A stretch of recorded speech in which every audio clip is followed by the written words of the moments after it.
Bonjour et bienvenue dans cette vidéo. Je vous propose ici ensemble d'explorer les énergies du mois de novembre. Pour cela, je vais faire un tirage à 5 cartes avec le tarot merveilleux. On va voir ce qu'il en ressort. Je vous partagerai donc mes ressentis, ce qui me vient le long du tirage. Des fois, ça ne correspond pas forcément à la signification originelle de la carte, mais je pense que c'est plus pertinent et qu'éventuellement ces messages-là peuvent, j'espère en tout cas, être utiles. Et donc sans plus tarder, on commence avec le tirage. Alors là j'en ai une, je vais la prendre, les autres il y en a beaucoup trop qui sont tombés. Hop, je vais juste prendre celle-ci, une, deux, voilà, hop. Alors...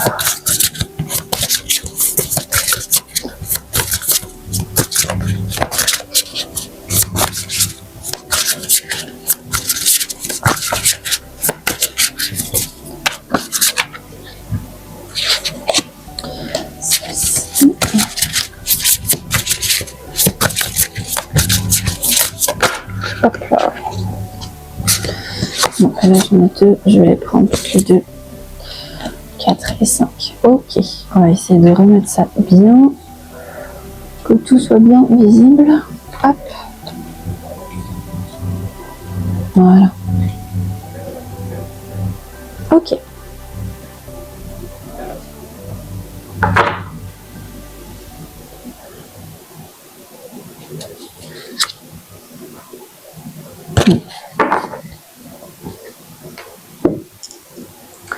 Alors, quel sera le thème de ce mois?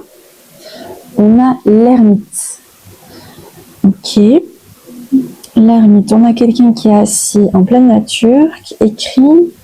Je vois, il y a plein de livres, donc je pense qu'on apprend, on lit, on note et on introspecte. Comme par exemple un exercice de développement personnel, pardon, faut que je parle plus doucement parce que sinon on va rien comprendre. Par exemple, c'est comme si je vois quelqu'un s'asseoir avec un livre de développement personnel où il y a quelques questionnements pour justement essayer de voir en profondeur,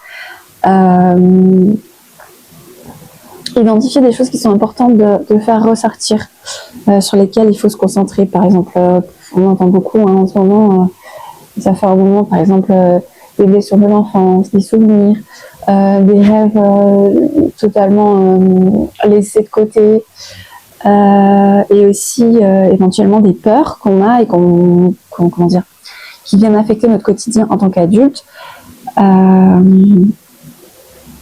Les relations qui peuvent être compliquées. Enfin voilà, il y a vraiment tout un travail d'introspection.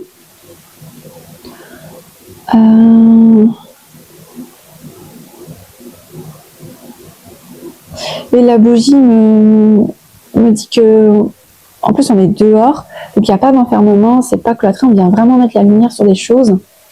Et l'arbre me fait penser à tout ce qui est la famille, les ancêtres, vraiment l'arbre généalogique. Donc je pense qu'il y a des choses à aller voir. Et aussi les champignons. Les champignons...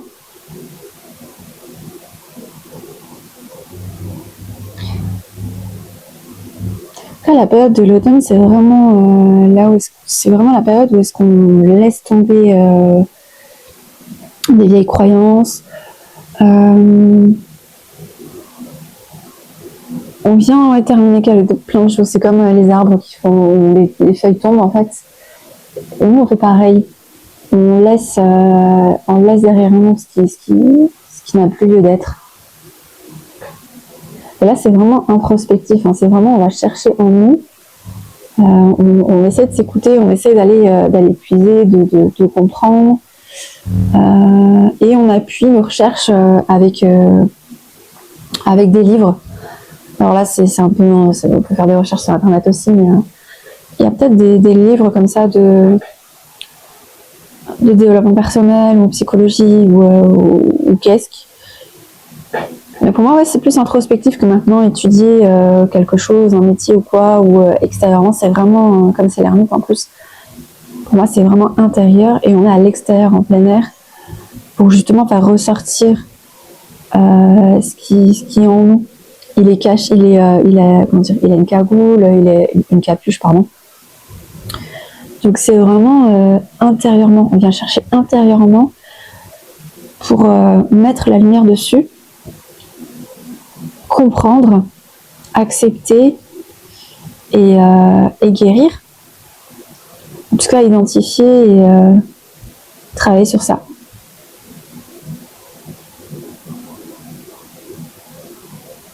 On écrit beaucoup, hein, donc je pense peut-être que l'activité du journaling, ça peut être intéressant. Par exemple, de se noter tous les jours aussi comment on se sent. Durant tout le mois de novembre, en fait, tous les jours, noter un carnet de gratitude, ça peut être bien pour voir aussi le positif qui se passe dans nos vies.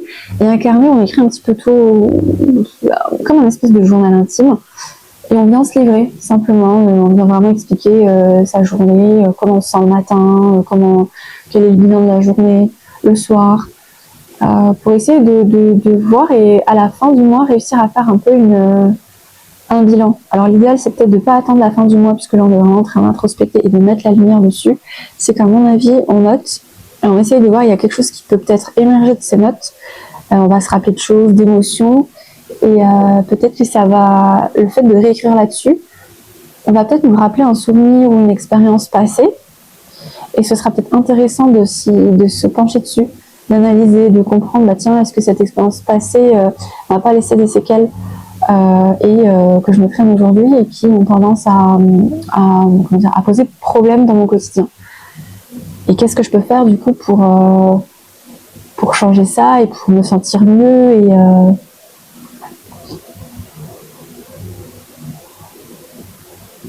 et me sentir bien.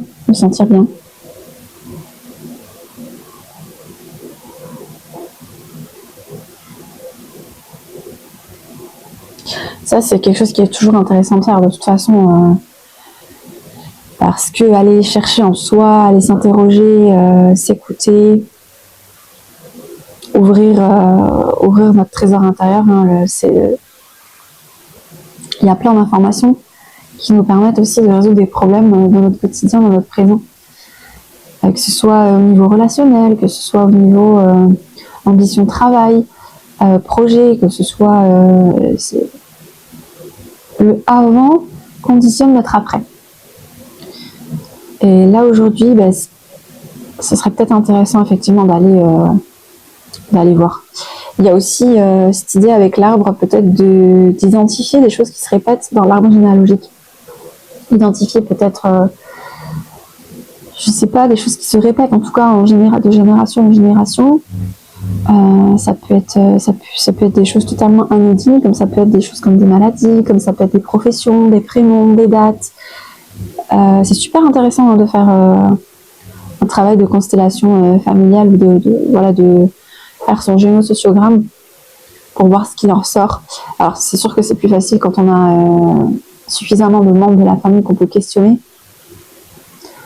Et comme ça on peut aussi, parce que chacun vit la vie à sa façon, avec sa propre perception, et du coup si on peut confronter 2-3 perceptions, c'est toujours plus, comment dire, on peut être plus dans le vrai, parce qu'il y a des choses forcément qui vont se répéter, et on peut du coup retirer la perception de chacun et essayer de voir, ok, de manière générale, ok, il s'est passé ça, c'était ça, à l'époque c'était aussi ça, ok, je peux retenir ça, et ces informations peuvent être du coup très utiles pour voir qu'est-ce qui serait intéressant éventuellement de travailler et de libérer.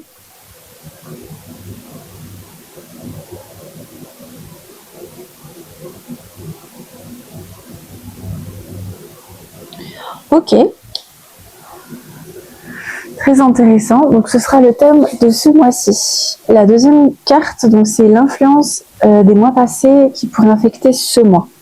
Donc, qu'est-ce qu'on a ici ? On a le pendu.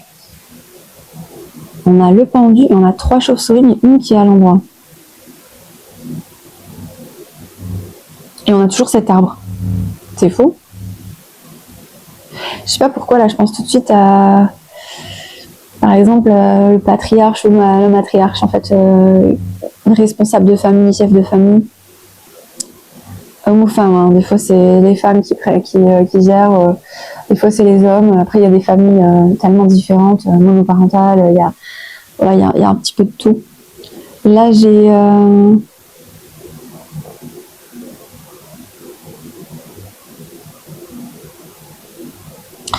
quelqu'un qui a eu comme une espèce de prise de conscience au niveau des mois passés. Quelque chose qui, si ça se trouve, a déjà eu cette curiosité ou cette envie d'aller explorer, puisqu'il y a l'arbre de nouveau, de voir, bah tiens, dans la famille, tiens, ça serait peut-être intéressant. J'entends aujourd'hui parler de constellation familiale. Mais passif. Pourquoi est-ce que dans la famille, hormis une maladie qui peut se transmettre génétiquement, bon, bah, ça peut être assez facilement identifiable. Et bon, bah, voilà, la génétique, tu sais comment ça fonctionne, hein, ça se transmet. Mais là, j'ai comme... Moi, ce qui me vient, c'est que quelqu'un a un peu démarré ce travail d'introspection, de se poser des questions, en tout cas.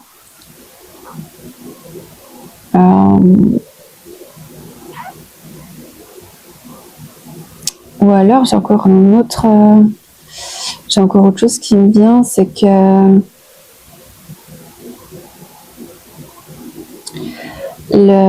cette personne-là, donc matriarche, on est dans cette idée-là, c'est comme si peut-être qu'elle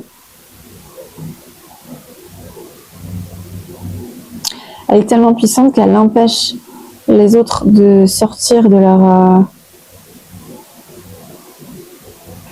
Non, je pense que c'est pas ça. Je pense que c'est vraiment plus... je ressens plus dans le fait que quelqu'un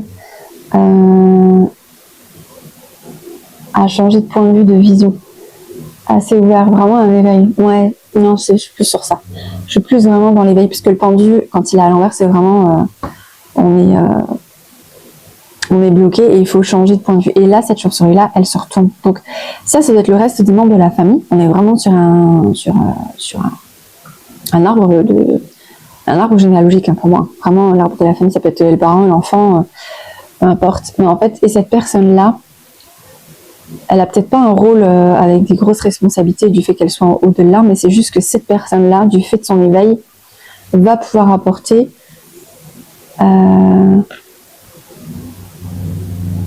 va pouvoir changer les choses, créer du changement. En tout cas, elle fait différemment des autres et forcément, pour un changement, une amélioration, quoi que ce soit, il faut faire différemment. Si on répète toujours la même chose, on ne peut pas espérer que les choses s'améliorent ou changent. Pour moi, ouais, c'est ça. Donc là, j'ai une personne qui, au fil des mois qui sont passés, a eu une espèce d'éveil. Une envie un inconfort qui l'a poussé à se questionner, à demander qu'est-ce qui se passe, pourquoi c'est comme ça, et puis non, ça me convient pas, et faut que je fasse quelque chose. Il faut que je comprenne, parce que là, ça va pas. En tout cas, la personne a conscience que ça peut pas continuer comme ça, et du coup... Et donc, en fait, ce mois l'invite à justement rechercher, introspecter, identifier en soi qu'est-ce qui fait réagir et pourquoi et d'où est-ce que ça peut venir et est-ce que quelqu'un d'autre dans la famille est également comme ça. Est-ce qu'il y a des choses comme ça qui se répètent, qui pourraient expliquer que vous en êtes, identifier des blocages, des schémas répétitifs, des professions, essayer de voir aussi au niveau des prénoms le langage des oiseaux. Par exemple, on a le prénom Sylvie, et d'autres prénoms, c'est vraiment le premier exemple que j'ai, j'en ai pas d'autres là tout de suite, mais explorer un peu tout ça. Vraiment explorer en tout ça et profiter de ce mois de novembre pour justement aller introspecter, tout interroger et ne pas se fermer en fait à un domaine, c'est-à-dire qu'on peut être dans le côté psycho, développement personnel, mais n'hésitez pas à aller voir aussi du côté spirituel, imaginons, je sais pas moi, en numérologie, essayez d'identifier votre chemin de vie. Essayez d'identifier au niveau de l'astrologie quel est votre signe, mais aussi quel est votre ascendant, quel est votre type lunaire, quel est votre thème astral, vos signes, vos maisons, tout ça. Essayez d'explorer un peu tout ça pour mieux vous connaître. Éventuellement, intéressez-vous peut-être aux membres de votre famille. Sans avoir l'intention de changer quelque chose chez eux, c'est-à-dire que vous menez l'enquête, vous faites des recherches pour vous sentir mieux en fait. pour vous trouver des réponses et vous permettre de changer les choses, de semer de nouvelles graines. Ouais.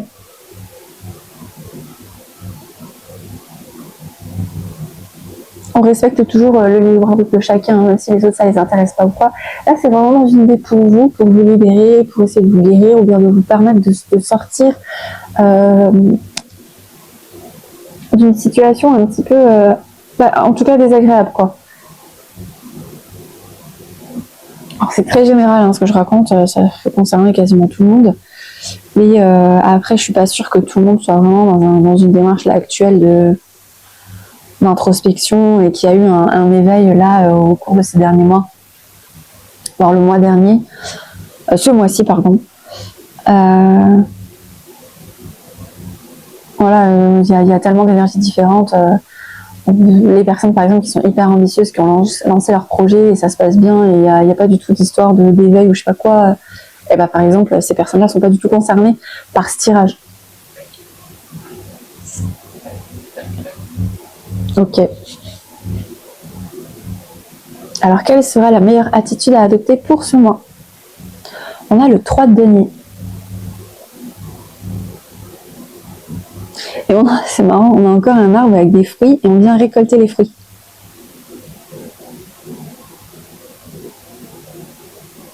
En fait, il faut accueillir ce qui va venir. Il faut l'accueillir. Il peut y avoir des pommes de différentes formes.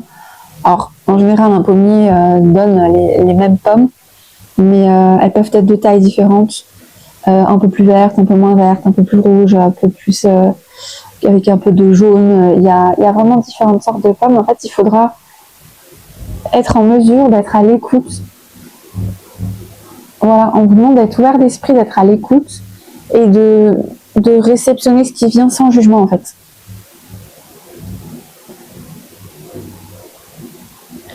Et c'est ça, c'est permettre en fait à l'autre personne de vraiment se livrer sur justement sur le vécu, sur l'histoire.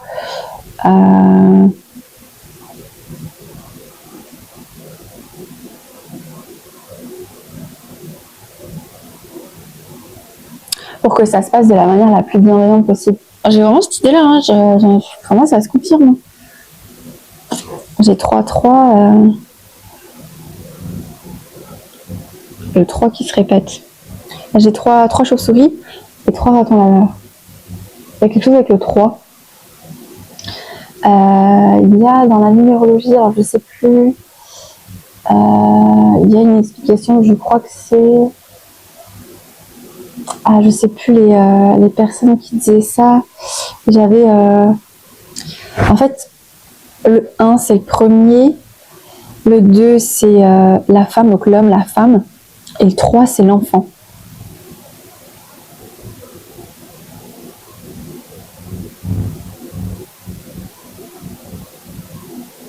Est-ce que ça peut vouloir dire qu'il faut explorer au niveau de l'enfance? Bah, oui, si on va dans le passé, de toute façon, le passé, c'est l'enfance, en fait. Mais... Ouais.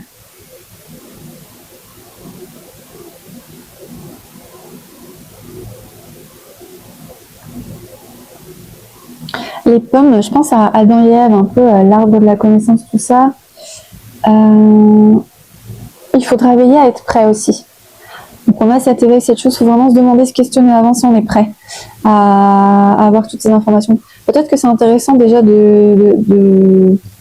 d'introspecter, de voir comment on sent, d'identifier, ok, bah tiens, j'ai plutôt telle peur, j'ai souvent cette telle émotion qui se déclare chez moi, dans la vie, je rencontre plutôt telle ou telle chose. Essayez de voir déjà d'introspecter ce que vous souhaitez, ce que vous souhaitez plus, ce qui vous fait réagir, essayez de comprendre pourquoi, identifier vos peurs. Faites déjà ce travail-là. Parce que peut-être vous avez vécu des choses et déjà faire face à ça, c'est déjà quand même compliqué. Tout le monde a une histoire différente et c'est plus ou moins difficile d'aller explorer tout ça. Et si vraiment vous vous sentez prêt, on va là-dedans. Il faut vraiment se sentir prêt. Parce que là, pour l'instant, on ne sait pas. On ne sait pas, donc on est comme on est, on gère comme on peut, et on a pour l'instant à gérer ce qu'on a vécu jusqu'à là, ce jour. Ok ? Par contre, connaître avoir les informations par rapport à la famille ou quoi, il peut y avoir des informations qui sont assez sensibles.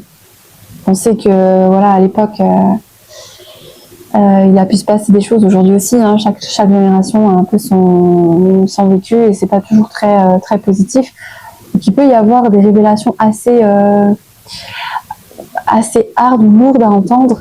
Et là, il faut vraiment être sûr et être en mesure de pouvoir vraiment intégrer ça.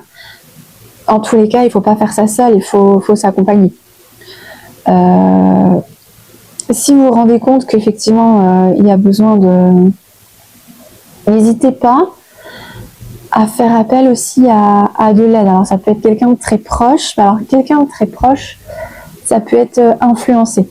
Parce que chacun... comment dire, les relations, c'est très difficile de rester neutre. C'est possible, mais c'est quand même assez compliqué. Alors que par exemple, quelqu'un d'extérieur, comme imaginons un thérapeute, ça reste assez neutre. Alors là, il faut vraiment bien identifier la personne qui vous sentez qu'effectivement ça le fait, que ça vous apporte quelque chose, que surtout vous vous sentez bien et en confiance de parler avec cette personne. C'est pas toujours évident et on raisonne pas de la même manière avec tout le monde. Il peut y avoir des thérapeutes avec qui le feeling passe moins.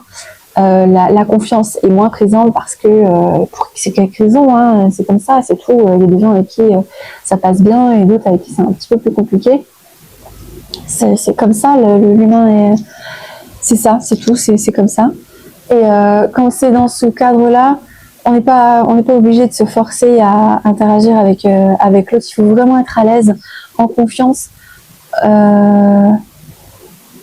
et se sentir vraiment aidé, soutenu et savoir que ok, ce ou cette thérapeute va vraiment pouvoir m'aider dans ce cheminement-là. Il faut vraiment s'entourer là. Hein.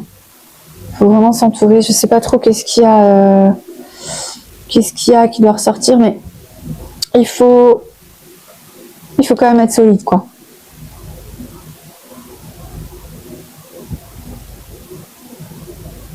Il faut être solide. Donc n'hésitez pas à vous entourer et à faire ça avec quelqu'un, si c'est possible, soit quelqu'un vraiment de confiance qui arrive à être neutre et à communiquer et prendre en considération vous ce que vous ressentez, ce que ça peut provoquer en vous. Enfin, il faut vraiment que vous vous sentiez bien à l'aise, en confiance, qu'il n'y ait aucune influence, vraiment, pour que ça soit le plus naturel, le plus bienveillant possible et que ça aide et que vous puissiez faire face. Il faut vraiment une relation, mais vraiment saine, stable. Vraiment quelqu'un de confiance, quoi, mais vraiment. Et sinon, vraiment, c'est plutôt thérapeute, parce que thérapeute, comme dit, c'est quelqu'un de neutre. C'est vraiment quelqu'un de neutre. Et là, le trio, quand j'identifie, ça peut être très bien la famille, vous, le thérapeute. Vous voyez ? C'est pas forcément 3 personnes de votre famille, c'est pas forcément vos parents, vous-même, ou vous, votre conjoint et votre enfant. Ça peut être tout simplement, voilà,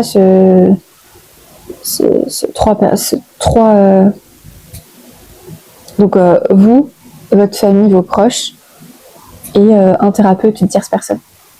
Et c'est ensemble que les choses vont pouvoir se dénouer, vous apporter vraiment quelque chose, et puis aussi vous soutenir. Parce que je ne sais pas ce qui se cache, ce qu'il y a à révéler, mais en tout cas, il y a beaucoup d'informations. Et un tri à faire aussi. Hein. Comme dit, il faut absolument débarrasser les informations des perceptions des gens qui vont vous parler.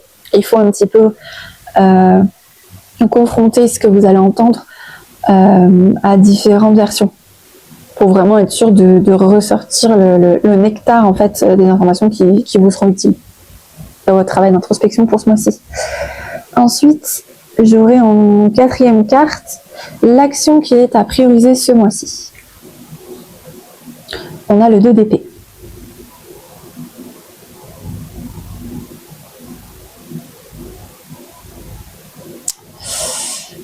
Oui, ça peut... ouais, vous pouvez peut-être être dans des situations un peu pas très confortables là. C'est choisir entre l'un ou l'autre, c'est pas forcément votre choix idéal, quoi. Hein. Que ce soit l'un ou l'autre, de toute façon, il n'y a pas vraiment de bon choix là. le choix que vous saurez gérer le mieux. Mais en fait, c'est un peu cette décision, c'est savoir ou ne pas savoir.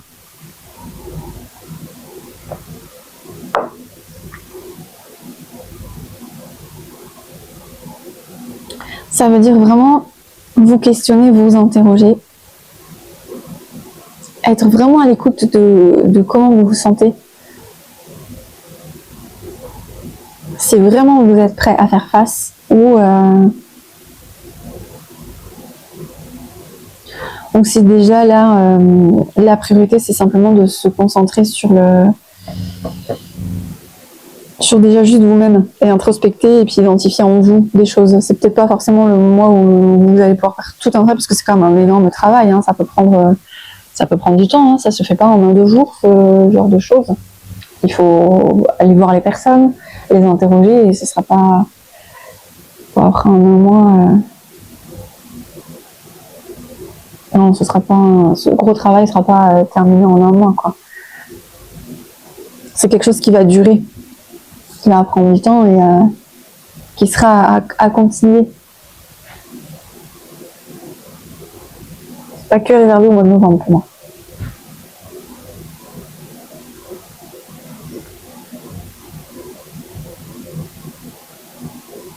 Être à l'écoute de vous-même, de votre cœur pour être en mesure de faire le choix qui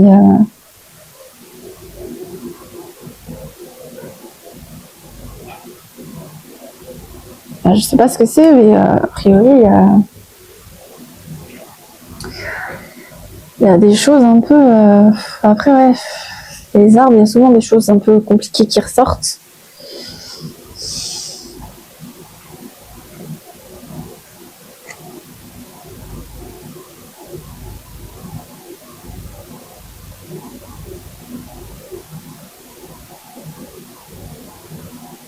Ouais.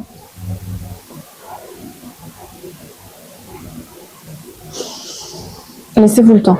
Moi je dis laissez-vous le temps, ne vous pressez pas, n'essayez pas de tout savoir d'un coup, d'encaisser tout d'un coup, laissez-vous vraiment le temps. Petit à petit, toujours est-ce que je suis prêt, est-ce que je... C'est pas évident d'aller voir toujours tout le monde pour poser des questions non plus, hein. Je ne sais pas quel est l'état des relations ou pas. Là l'oiseau il est plutôt seul, il fait son cheminement, mais en tout cas ce cheminement il est seul, hein. On est accompagné pour obtenir des informations et on a c'est-à-dire le trio c'est on met la personne qui va chercher les infos, on va chercher les infos, on les collecte et on les intègre et les travaille accompagnés pour justement dénouer ce qui doit être dénoué, changer les croyances obsolètes, hein, qui sont plus du tout d'actualité avec tout ce qu'on sait aujourd'hui.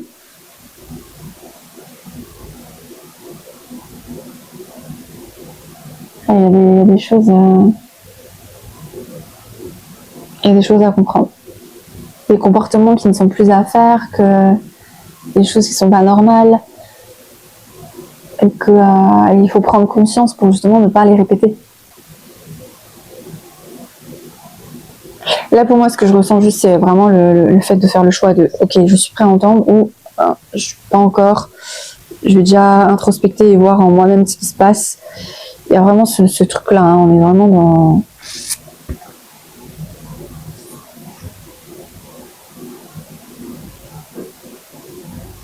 En fait, ça va être explorer plus au niveau de la famille, tout ça, et explorer en soi.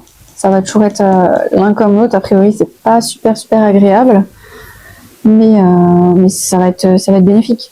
Ça va vraiment être bénéfique. C'est nécessaire.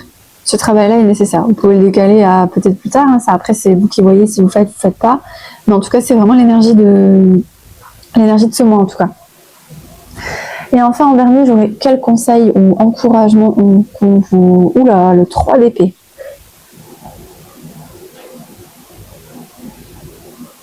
J'ai un soleil, un désert. Ça me fait penser à la sagesse.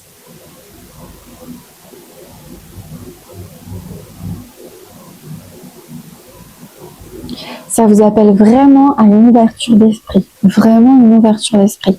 Pour moi, là, j'ai...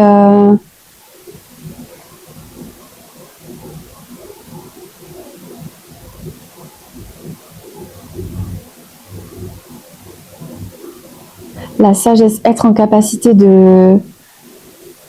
comment dire, d'apprendre, de retirer des enseignements, de tirer des leçons. On a un côté émotionnel. Il peut y avoir l'ego aussi qui s'active. Et là, il va falloir être bienveillant envers soi-même et ne pas se braquer ou se bloquer ou se monter la tête. Il va falloir prendre soin de soi pour pas s'enfermer dans un autre... créer un autre schéma bloquant quoi, ou s'enfermer dans quelque chose. Il va falloir se laisser du temps.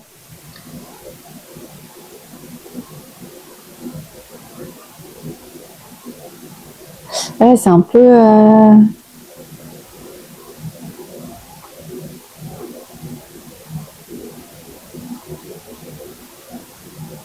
La peur, la colère, c'est ruminant.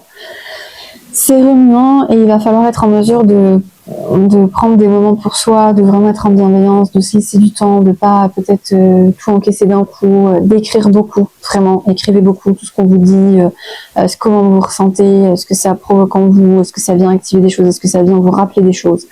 Essayez de trouver des liens, de voir, réfléchir et aussi faire des moments de méditation, de pause, vous prenez soin de vous, vous voyez. Vraiment, c'est important de prendre soin de vous et puis d'essayer de comprendre en fait. Alors c'est très compliqué parce qu'il y a des situations, des choses où vraiment dans des constellations, il peut y avoir de vraies grosses souffrances. Donc c'est très compliqué d'identifier aussi le bourreau à la source de la souffrance et on peut tomber des nuls des fois, hein, on va apprendre des choses, c'est absolument horrible. Et c'est pas évident à encaisser et de se dire waouh, je pensais pas du tout que cette personne était comme ça et que telle personne avait subi ça. Ça peut ébranler, ça peut être. Et donc là, il faut réussir un peu à se détacher, observer et travailler step by step. C'est pas évident, hein.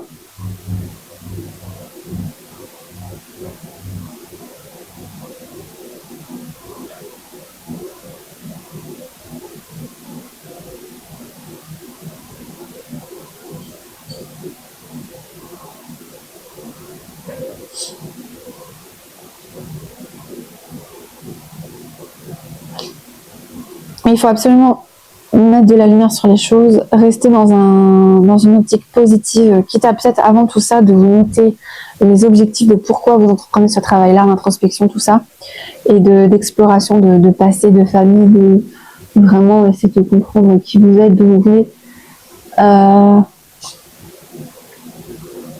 pour que quand il y a un moment donné vous êtes, je sais pas, déçu ou triste ou en colère ou putain c'est pas possible. Inventif, il y a plein de choses qui peuvent ressortir et vous rappeler en fait que chaque être humain en fait a sa perception, a sa façon de voir, a son éducation, a son vécu et ça vient forcément influencer les actes qu'on commet tous les jours. Je parle de ça comme si on était des criminels. Non, mais je veux dire, on fait des choix, on prend des décisions et c'est forcément influencé par ce qu'on a appris, par ce qu'on a pu observer, et aussi parce que la société nous apprend, hein, l'école a aussi son influence. Et donc du coup, on pense toujours bien faire. Et est-ce qu'on suit vraiment ce qui est bon pour soi?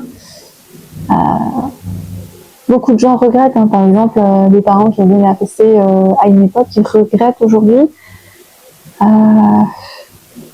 C'était comme ça, c'était le modèle éducatif dans le temps.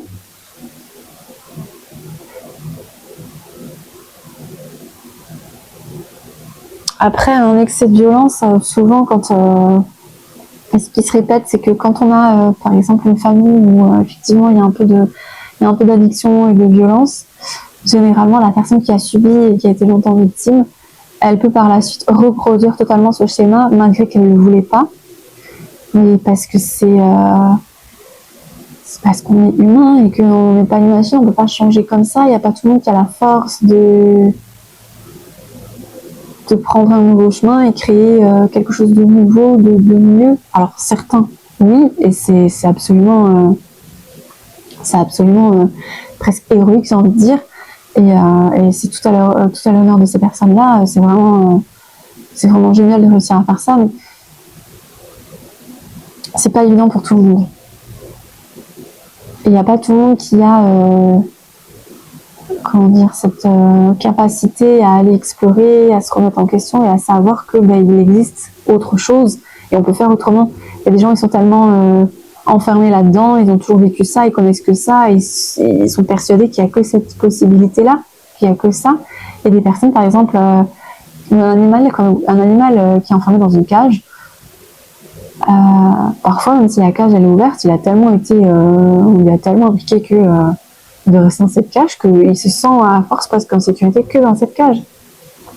Un éléphant qui est attaché, au bout d'un moment, il sait qu'il ne peut pas s'enfuir, et même si vous le détachez, il ne va pas s'enfuir, parce que pour lui, il se dit, c'est mort, je ne veux pas m'enfuir. Il y a une expérience par rapport à ça, pour si c'est avec des chiens ou des brebis, je ne sais plus, ou des loups. Oh, je sais plus, je n'ai pas de mémoire pour ça, mais il y a une expérience où voilà, quand les animaux sortent, il y a une électrocution. Les singes, je crois. Et à force, les autres congénères qui voient ce qui se passe, il n'y a plus personne qui tente en fait d'aller plus personne tente de se libérer en fait. Tout le monde accepte son sort et subit son sort en fait. Et pour les bourreaux, c'est pareil, ils sont certains que c'est ce qu'il faut faire. Ils sont convaincus. Donc voilà, il va falloir être en mesure d'être ouvert d'esprit, de tirer les leçons, d'accueillir même ce qui peut être le plus difficile à entendre, tout en prenant en considération que vous êtes en train de travailler sur vous-même et que vous avez vous-même vos peurs, vos blocages, et que dans les générations, les autres personnes, oui, là c'est plutôt familial du coup, chacun a un peu son histoire et les choses qui l'ont influencé.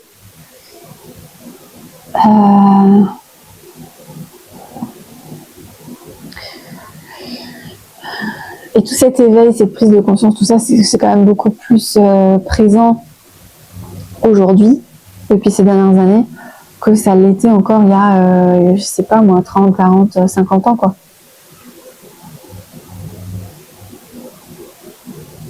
Donc voilà. C'est difficile, mais ne vous fermez pas, ne vous braquez pas.